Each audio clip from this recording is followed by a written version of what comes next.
കൊച്ചിയിൽ ഇന്ന് നടന്ന MP മന്മഥൻ പുരസ്കാരദാന ചടങ്ങിൽ പ്രശസ്ത ചലച്ചിത്രകാരൻ അടൂർ ഗോപാലകൃഷ്ണനെ പുരസ്കാരം നൽകി ആദരിക്കാൻ അഡ്വക്കേറ്റ് PS ശ്രീധരൻപിള്ള എത്തിയത് ഗോവയുടെ ഗവർണറായി. മടങ്ങിയതാകട്ടെ മുൻ ഗവർണറായും. ഇന്ന് രാവിലെ 11:30 അദ്ദേഹം സ്ഥാനമൊഴിയുമ്പോൾ എറണാകുളം BTH-ൽ ചടങ്ങ് പുരോഗമിക്കുകയായിരുന്നു. മിസോറം, ഗോവ എന്നീ സംസ്ഥാനങ്ങളുടെ ഗവർണറായി PS ശ്രീധരൻപിള്ള തുടർച്ചയായി 6 വർഷമാണ് ചുമതല വഹിച്ചത്.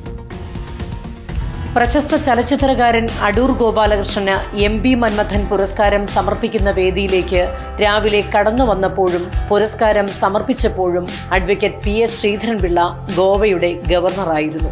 പുരസ്കാരദാനം നിർവഹിച്ചു കഴിഞ്ഞ സമയത്ത് ഗോവയിൽ പുതിയ ഗവർണർ ചുമതലയേറ്റു. അഡ്വക്കേറ്റ് PS ശ്രീധരൻപിള്ള ആ സ്ഥാനം ഒഴിയുകയും ചെയ്തു.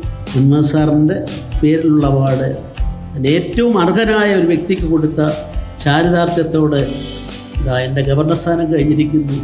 ഞാൻ നിങ്ങളോടെല്ലാം വിട പറയുന്നു. മതത്തിനും രാഷ്ട്രീയത്തിനുമുപരിയായി പൊതുജനങ്ങളുടെ പ്രീതി ഇതുപോലെ ലഭിച്ച വ്യക്തികൾ അധികമില്ല എന്ന് അടൂർ ഗോപാലകൃഷ്ണൻ അനുസ്മരിച്ചു.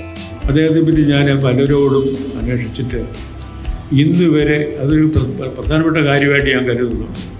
ഇന്ന് വരെ ഒരാൾ പോലും അദ്ദേഹത്തെ പറ്റി ഒരു മോശപ്പെട്ട അഭിപ്രായം പറഞ്ഞ് ഞാൻ കേട്ടിട്ടില്ല.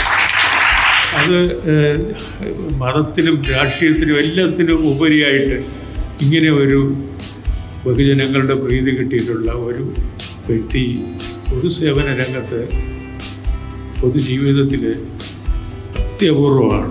പോയ 6 വർഷങ്ങൾ കൊണ്ട് ഗവർണർ സ്ഥാനം സാർത്ഥകമായി അടയാളപ്പെടുത്തിയാണ് BJP നേതൃനിരയിലെ സൗമ്യ സാന്നിധ്യമായ അഡ്വക്കേറ്റ് PS ശ്രീധരൻപിള്ള പടിയിറങ്ങുന്നത്.